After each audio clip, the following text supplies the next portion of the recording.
नमस्कार दोस्तों, स्वागत है आप सभी का आपके अपनी YouTube channel online studio DK में। और आज हम देखने वाले हैं MP police constable online exam 2022 जो कि जनवरी में स्टार्ट हो चुकी है। 8 तारीख को पेपर हो चुका है और आज 9 तारीख में फर्स्ट शिफ्ट में जो क्वेश्चन पेपर जो भी प्राप्त हुए हैं, जिस प्रकार के प्रश्न पूछे गए हैं, वो सब लेकर आए हैं आपके लिए। यहाँ पर आपको कुछ टॉपिक भी मिलेंगे और प्रश्न भी मिलेंगे और प्रश्न आपको उत्तर के साथ देखने को मिलेंगे। पूर्ण रूप से जो प्रश्न हैं उनके आपको उत्तर भी बताए जाएंगे।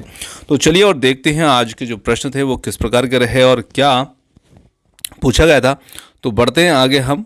जैसे सबसे पहला प्रश्न यहाँ पर देखने को मिला है कि मलाजखंड जो है किस खनिज के लिए प्रसिद्ध है। प्रश्न इस प्रकार से था, पर लिख करके आपको थोड़ा सा जल्दी हो जाए इस प्रकार से हमने इस प्रकार से लिख लिया है कि प्राप्त होता है ना। तो मलाजखंड जो है ये मतलब कौन से खनिज के लिए प्रसिद्ध है या मलाजखंड में कौन सा खनिज प्राप्त होता है, तो ये जो है तांबे के लिए प्रसिद्ध है मलाजखंड। तो इस प्रकार का प्रश्न जो था ये देखने को मिला है।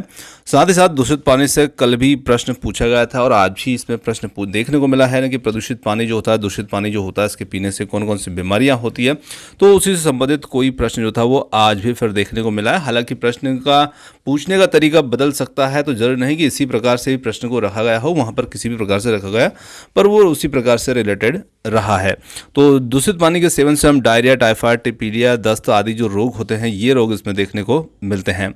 आगे बढ़ते हैं। भारत ने कौन से राष्ट्रमंडल खेलों में हिस्सा नहीं लिया। एक जीके का ये प्रश्न था यहाँ पर। तो भारत ने कौन से राष्ट्रमंडल खेल में हिस्सा नहीं लिया, तो यहाँ पर भारत ने अभी तक जो 4 राष्ट्रमंडल खेल हैं उनमें हिस्सा नहीं लिया। हो सकता है शायद वहाँ पर विकल्प में सन रखे गए थे और कुछ बात पूछी गई थी। तो यहाँ पर आपको ध्यान रखना है 1930, 1950, 1962 और 1986 में भारत ने इन राष्ट्रमंडल खेलों में हिस्सा नहीं लिया है। तो ये 4 ईयर जो हैं ये वो सभी हैं जहां पर भारत ने हिस्सा में नहीं लिया है। तो शायद इसमें सन पूछा गया था। आगे बात करते हैं थॉमस कप किससे संबंधित है। थॉमस कप जो कप पूछा गया था और ये कप जो है बैडमिंटन से संबंधित है और ये 1939 में सर जॉर्ज थॉमस के द्वारा ये कप जो था ये प्रदान किया गया था, तभी से ये कप जो है थॉमस कप के नाम से चल रहा है। आगे बढ़ते हैं और अगले प्रश्न को देखते हैं। मध्य प्रदेश में संगमरमर नगरी जो है ये कहाँ पर है। बहुत ही सरल सा प्रश्न और अच्छा प्रश्न था। मार्बल सिटी पूछा गया था जो कि मध्य प्रदेश के भेड़ाघाट जबलपुर से संबंधित है। तो वहाँ पर हो सकता है भेड़ाघाट विकल्प रखा हो, जबलपुर रखा हो, तो इस प्रकार से आपको दोनों उत्तर यहाँ पर मतलब मिला करके रख दिए हैं। आगे देखें यहाँ पर अगला प्रश्न जो था सरदार सरोवर परियोजना से संबंधित प्रश्न था और सरदार सरोवर परियोजना जो है इससे संबंधित नदी पर शायद प्रश्न पूछा गया हो कि सरदार सरोवर परियोजना है किस नदी पर बनी हुई योजना है। तो यहाँ पर बात करें, सरदार सरोवर भारत का दूसरा सबसे बड़ा बांध है और ये नर्मदा नदी पर बना हुआ 138 मीटर ऊंचा बांध है ना, और इसकी जो लंबाई है वो लगभग 1210 मीटर के लगभग है। तो इस प्रकार से 2-3 बातें आपको यहाँ पर देखने को मिल सकती है। नदी पूछ ले, ऊंचाई पूछ ले, लंबाई पूछ ले, जो भी पूछे आपको थोड़ा सा ध्यान रखना है। मतलब टॉपिक रहेंगे आपके वही जो चल रहे हैं वही, पर उसमें कुछ ना कुछ बदलाव प्रश्न में देखने को जरूर मिल जाएगा। अगला प्रश्न था जीव विज्ञान का जनक किसे कहा जाता है। जीव विज्ञान का जनक हम कहते हैं अरस्तु को। अरस्तु राजनीति के भी जनक हैं और जीव विज्ञान के भी जनक है, ये भी आपको ध्यान रखना है। आगे देखिए, मध्य प्रदेश का लखनऊ किसे कहा जाता है या किस जिले को कहा जाता है, इस प्रकार का प्रश्न था ये। तो मध्य प्रदेश का लखनऊ जो है ये कहा जाता है सिवनी को और यहाँ पर सिवनी इसके लिए उत्तर बनेगा।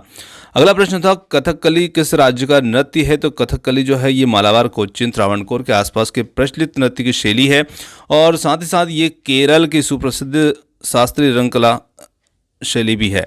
तो यहाँ पर केरल से संबंधित ये रहा होगा। आगे देखें, मध्य प्रदेश का सबसे बड़ा जिला यहाँ पर कौन सा है। तो मध्य प्रदेश का सबसे बड़ा जिला जो है वो छिंदवाड़ा जिला होगा और ये क्षेत्रफल की दृष्टि से सबसे बड़ा जिला है और इसका क्षेत्रफल जो है वो 11,815 वर्ग किलोमीटर के आसपास है। आगे देखें अगले प्रश्न को। भोपाल गैस कांड से संबंधित हमेशा प्रश्न देखने को मिलता है। पिछली बार पहले भी जो एमपी पुलिस एग्जाम हुई हैं उनमें भी ये प्रश्न पूछा जा चुका प्रश्न था। तो आप ध्यान रखिए, कुछ क्वेश्चन जो है वो आपके प्रीवियस ईयर जो पहले पेपर हो चुके हैं उनसे भी देखने को मिल रहे हैं। तो यहाँ पर भोपाल गैस कांड के रिसाव के समय मध्य प्रदेश के मुख्यमंत्री कौन थे। तो अर्जुन सिंह यहाँ पर मुख्यमंत्री थे उस समय, और जो कि 2-3 दिसंबर 1984 को घटना हुई थी। आगे देखें, ऐशबाग स्टेडियम कहाँ पर स्थित है। ऐशबाग स्टेडियम जो है ये भोपाल के अंदर स्थित है, और भोपाल की जो भी स्टेडियम है या फिर इमारत है ना, इनसे संबंधित अक्सर प्रश्न देखने को मिल रहे हैं। तो भोपाल के अंदर जो जो भी है आप थोड़ा सा उनको ध्यान रख करके जरूर जाइएगा। जैसे भारत भवन से पहले भी प्रश्न आ चुका है, और अभी भी आज भी कुछ प्रश्न जो था उससे आया था। भारत में बिना मीनार के निर्मित एकमात्र जामा मस्जिद कहाँ पर है। अब वो भारत में पूछा था, मध्य प्रदेश में पूछा था, किस प्रकार से पूछा था, पर हो सकता है कि शायद इस प्रकार से पूछा कि बिना मीनार के भारत में एकमात्र मस्जिद जो है वो कहाँ पर है। तो इस प्रकार से प्रश्न मैंने इसको बनाया है। भारत में बिना मीनार के निर्मित एकमात्र जामा मस्जिद जो है मध्य प्रदेश में स्थित है ना, मध्य प्रदेश में स्थित है चंदेरी की जामा मस्जिद। आगे देखें, चलिए होता थोड़ा सा बड़ा है इसका। चंदेरी की जामा मस्जिद में 3 संगमरमर के गुंबद हैं और अन्य सभी मस्जिदों की तरह मीनार नहीं है। जामा मस्जिद की नींव गयासुद्दीन बलबन के शासन काल के दौरान रखी गई थी। तो यहाँ पर आपको देखिए, यदि प्रश्न मध्य प्रदेश के अंदर ही पूछा गया है तो वहाँ पर आपका उत्तर बन जाता है चंदेरी, और यदि भारत से प्रश्न पूछता है तो उत्तर बनेगा फिर मध्य प्रदेश। तो इस प्रकार से प्रश्न जो है वो पूछा गया है, किसी भी प्रकार से पूछा गया है। रावत भाटा न्यूक्लियर पावर प्लांट जो है ये इससे संबंधित प्रश्न देखने को मिलता है, और ये रावत भाटा न्यूक्लियर पावर प्लांट जो है ये राजस्थान में स्थित है।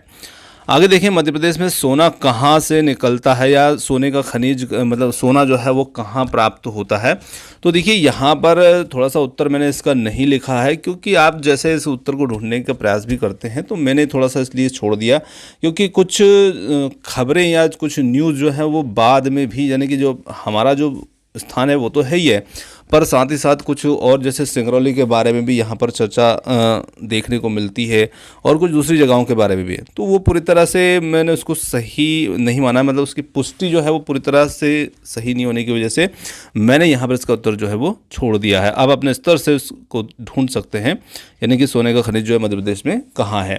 अगला प्रश्न जो था, विटामिन का आविष्कार जो है वो किसने किया, इस प्रकार का प्रश्न है। देखिए विटामिन जो है इसका आविष्कार, इसका नामकरण भी पूछते हैं, तो ये नामकरण जो है ये फंक ने किया था।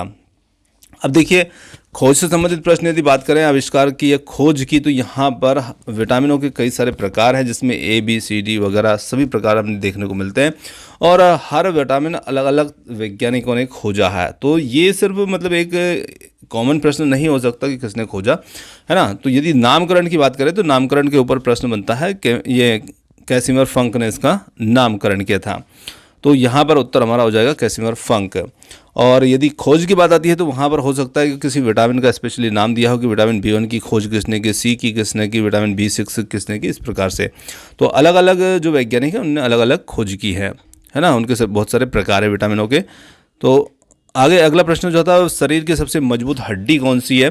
तो देखिए शरीर की सबसे मजबूत हड्डी पूछी जाती है ना, तो वो हड्डी होगी हमारे जबड़े की अस्थि, यानी कि हमारे जबड़े की अस्थि।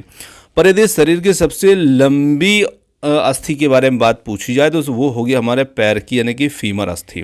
तो इस प्रकार से शायद सबसे लंबी पूछा गया या मजबूत पूछा गया है, तो जो भी पूछा गया है तो आपको दोनों प्रकार के प्रश्न के उत्तर यहाँ पर बता दिए। अगला प्रश्न जो था वो 107वां कांग्रेस सम्मेलन जो है ये कहाँ हुआ था। तो 107वां कांग्रेस सम्मेलन जो हुआ था ये बेंगलोर में हुआ था, कृषि विज्ञान विश्वविद्यालय बेंगलोर में। और इसका जो फोकल थीम था वो थीम क्या था कि विज्ञान प्रौद्योगिकी का विकास और ग्रामीण विकास, इसका फोकल थीम था। तो यहाँ पर ये इस प्रश्न के लिए उत्तर है। आगे बात करते हैं जवाहरलाल नेहरू पत्तन जो है, यानी कि जो पोर्ट है ये कहाँ पर है। तो जवाहरलाल नेहरू बंदरगाह या नाहवा शेवा जिस कह सकते हैं, ये अरब सागर के तट पर मुंबई में स्थित है, एक प्रमुख बंदरगाह है। तो यहाँ पर होगा मुंबई, इसके लिए उत्तर।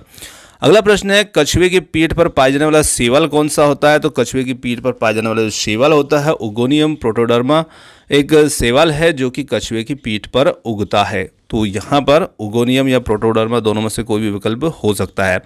आगे जो प्रश्न था वो पूरी तरह स्पष्ट नहीं था, शायद इस प्रकार से था, मध्य प्रदेश में रंग उत्सव कहाँ मनाया जाता है और स्वाइन फ्लू का पहला मामला कहाँ दर्ज हुआ है। तो इसके लिए मैंने उत्तर नहीं लिखा है, क्योंकि ये मध्य प्रदेश से था या फिर भारत से था, किस प्रकार से था।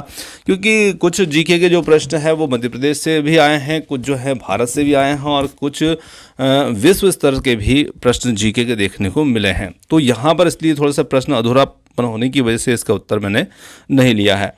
आगे कुछ रामलीला मैदान, जिनकी मध्य प्रदेश में रामलीला मैदान कहाँ पर है या कहाँ मनाई जाती है, किस प्रकार से मेला है या मैदान है, कुछ इस प्रकार का प्रश्न जो था वो देखने को मिला है। तो मेला उत्सव इनसे संबंधित आप अपने सभी टॉपिक को अच्छे से क्लियर करके जाइएगा यदि आपकी एग्ज़ाम अभी शेष है तो। आगे बात करें कौन सी नदी अरब सागर में गिरती है। अब ये जो प्रश्न था ये एमपी से था या इंडिया से था, मतलब दोनों में से किसी भी तरीके से पूछा गया था, तो ये भी थोड़ा सा क्लियर नहीं था। नियाग्रा जलप्रपात, यानी कि ये कुछ टॉपिक हैं जो आपको हिंट दे रहे हैं कि इनसे प्रश्न जो है वो पूछे गए, तो आप इन टॉपिक को, इनके आसपास की जानकारी को अच्छे से कवर करके जाइएगा। नियाग्रा जलप्रपात से भी प्रश्न जो था वो कुछ बना था। आगे बात करें ब्लड रिलेशन से संबंधित जो प्रश्न है वो देखने को आ ही रहे हैं रीजनिंग के अंतर्गत। तर्क शक्ति पर आधारित जो प्रश्न है वो भी देखने को मिल रहे हैं। गणित के अंदर आपके जो कार्य समय से संबंधित प्रश्न जो हैं वो रीजनिंग के अंदर भी आ जाते हैं। इनसे संबंधित प्रश्न भी देखने को लगातार आ रहे हैं और आज भी इनसे संबंधित प्रश्न जो है ये पूछे गए हैं। जैसे कि एक व्यक्ति एक दीवार को इतने दिन में बना सकता है तो इतने व्यक्ति कितने दिन में बना देंगे, इस प्रकार से। पाइप और टंकी के क्वेश्चन जो है वो भी आज की शिफ्ट के अंदर पूछे गए हैं और इसी के साथ में रेलगाड़ी की चाल से संबंधित प्रश्न जो है ये भी पूछे गए हैं आज की शिफ्ट के अंतर्गत। साथ ही साथ चक्रवृद्धि ब्याज जो है इससे संबंधित प्रश्न को कवर करके जाइएगा अच्छे से। जो भी सूत्र फार्मूले हैं इनके वो तैयार करके जाइएगा ताकि आपको वहाँ किसी प्रकार की परेशानी ना मिले देखने को। मध्य प्रदेश के जीके, भारत के जीके से और विश्व के जीके संबंधित भी प्रश्न देखने को मिले हैं, यानी कि जो जीके संबंधित प्रश्न है वो कुछ इस स्तर के भी आए हैं। जैसे एक इस प्रकार का प्रश्न भी देखने को मिला है जहां पर विश्व का कौन सा देश है जिसकी वृद्धि दर वर्ष 2021 के अंतर्गत इतने प्रतिशत रही है। मतलब जो कोरोना का हमारा पीरियड रहा है उस पीरियड में इस देश की जो वृद्धि दर है वो इतने प्रतिशत रही है, इस प्रकार का प्रश्न भी देखने को मिला है। तो दोस्तों यहीं पर वो इतने ही टॉपिक जो और क्वेश्चन जो थे ये हमारी तरफ से इतना ही सहयोग आपके लिए हो पाया। और आपको वीडियो पसंद आया हो तो वीडियो को आप लाइक कर सकते हैं, चैनल को सब्सक्राइब कर सकते हैं और आपने जो समय दिया उसके लिए बहुत बहुत धन्यवाद। Thanks for watching. मिलते हैं जल्दी ही एक और नए किसी वीडियो के साथ।